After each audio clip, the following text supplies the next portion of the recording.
જો સાચા મનથી પ્રભુ ભક્તિ કરાય તો પ્રભુ તમામ ભક્તોના કષ્ટ દૂર કરી ભક્તોની રક્ષા કરે છે અને તેમાં પણ હનુમાનજી તો સાધુ સંતોની ભક્તોની સાથે સાથે ભગવાનના પણ રક્ષણ કરાય છે। આવા પરમવીરથી મોટું આ સચરાચર જગતમાં બીજું કોણ હોઈ શકે અને એટલે જ તો દેશભરમાં ઠેક ઠેકાણે હનુમાનજીને સમર્પિત અનેક મંદિર છે અને એમાં પણ કેટલાક તો એવા છે જેનો સીધો સંબંધ કેસરી નંદનના ચમત્કારથી છે અને આવું જ એક અદ્ભુત ચમત્કારી અને અલૌકિક મંદિર આવેલું છે બનાસકાંઠા ગેલ ગામમાં, જ્યાં બિરાજિત હનુમાન દાદા ઓળખાય છે ગેલા હનુમાન તરીકે।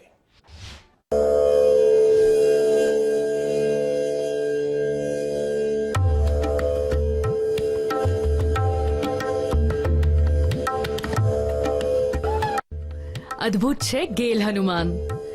સંકટ કટે મિટે સબ પીરા, જો સુમિરે હનુમંત બલવીરા। હનુમાનજી એકમાત્ર એવા દેવતા છે જેના લીધે ત્રણેય લોકોની કોઈ પણ શક્તિ પોતાની મનમાની નથી કરી શકતી। તેઓ સાધુ સંતો સિવાય ભગવાનોના પણ રક્ષક છે। પોતાના ભક્તોની દરેક અનિષ્ટથી રક્ષા કરવાવાળા હનુમાનજીની શક્તિ અતુલ્ય છે।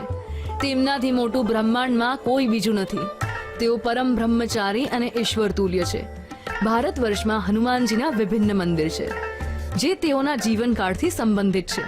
તેના સિવાય અમુક મંદિર એવા પણ છે જેનો સીધો સંબંધ કેસરી નંદનના ચમત્કારોથી છે।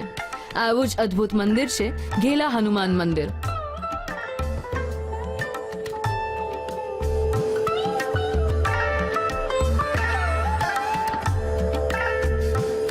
સદીઓ જૂનું આ મંદિર ગુજરાતના બનાસકાંઠા જિલ્લાના ગેલ ગામમાં સ્થિત છે। ગેલ ગામમાં હોવાને લીધે આ અદ્ભુત મંદિરને ગેલા હનુમાન મંદિર નામથી ઓળખવામાં આવે છે। અદ્ભુત છે ગેલા હનુમાન મંદિરની કથા।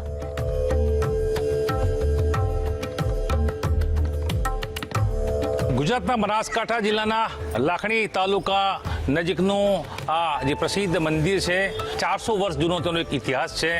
વર્ષો પહેલાં અહીંયા જે એક સ્વામી પધાર્યા હતા, તેઓએ ખોદકામ કરતા અહીંયા એક શિલા મળી હતી। જે ખીજડાનું ઝાડ છે તેમાં શિલા મળી હતી અને સ્વામીજીએ આ મૂર્તિને પોતાની અંતસ્ફૂર્ણા થઈ હતી કે આ જે મૂર્તિ છે હનુમાનજીની મૂર્તિ છે।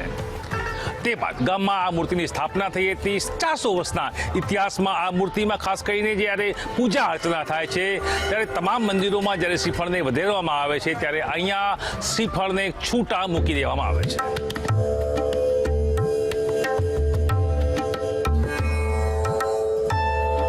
હનુમાનજીને અષ્ટસિદ્ધિ એવં નવનિધિઓના દાતા માનવામાં આવે છે। આથી પોતાની મનોકામનાઓની પૂર્તિ માટે કેસરી નંદનના દરબારમાં નિરંતર ભક્તોનું ઘોડાપૂર આવે છે। ગેલા હનુમાન મંદિરની જો વાત કરીએ તો અહીંયા ચમત્કારિક હનુમાનજી ખેજડાના વૃક્ષ નીચે વિરાજમાન છે। મંદિરથી જોડાયેલી એક દંતકથા અનુસાર લગભગ 50-60 વર્ષ પહેલા થરાદના આશોદર મઠના તપસ્વી મહંત હરદેવપુરી મહારાજ અહીંયા આવ્યા હતા। તેઓએ અહીંયા ચઢાવવામાં આવેલ નાળિયેરને પ્રસાદ રૂપે બાળકોને વેચી દીધા, જેને ખાઈને બાળકો બીમાર પડી ગયા। જેના પછી બાળકોએ હનુમાન દાદા પાસે નાળિયેર ચઢાવવાની અનુમતિ માંગી, પરંતુ દાદાએ અનુમતિ આપી નહીં। આ વાતથી નારાજ થઈને મહંત હરદેવ ઓરી મહારાજે હનુમાનજીને ઠપકો આપ્યો। તેમણે કહ્યું કે જો બાળકોને નાળિયેરનો પ્રસાદ આપવાથી તમારા નાળિયેર ઓછા થઈ જાય છે તો તમે અહીંયા નાળિયેરનો ઢગલો કરીને બતાવો। માનવામાં આવે છે કે તે દિવસથી અહીંયા નાળિયેર ફોડવાની પ્રથા સમાપ્ત થઈ ગઈ। આ ઘટના વિત્યાને 7 દશક કરતા વધારે સમય થઈ ચૂક્યો છે। અહીંયા પર એકત્રિત નાળિયેરનો ઢગલો વધીને આજે પહાડ જેવો બની ગયો છે। અહીંયા કેસરી નંદન પોતે કરે છે ભક્તોની સમસ્યાઓ દૂર। દર શનિવારે ઉમટી પડે છે આસ્થાનું ઘોડાપૂર। ગેલા સ્થિત આ અનોખા હનુમાન મંદિરમાં શનિવારે મેળા જેવો માહોલ હોય છે। આ હનુમાન મંદિર ભક્તોની આસ્થાનું એક ખૂબ મોટું કેન્દ્ર છે। માન્યતા છે કે મંદિરના પરિસરમાં એકત્રિત નાળિયેરમાં હનુમાનજી સ્વયં બિરાજે છે।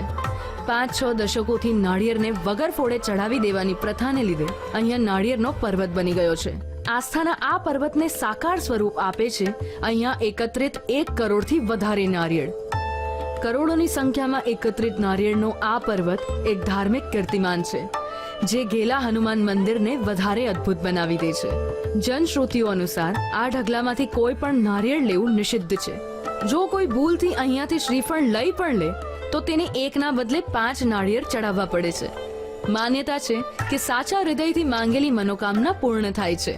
આ મનોકામનાઓનો સૌથી મોટો પુરાવો છે અહીંયા દિવસે ને દિવસે વધતા નાળિયેરનો પર્વત.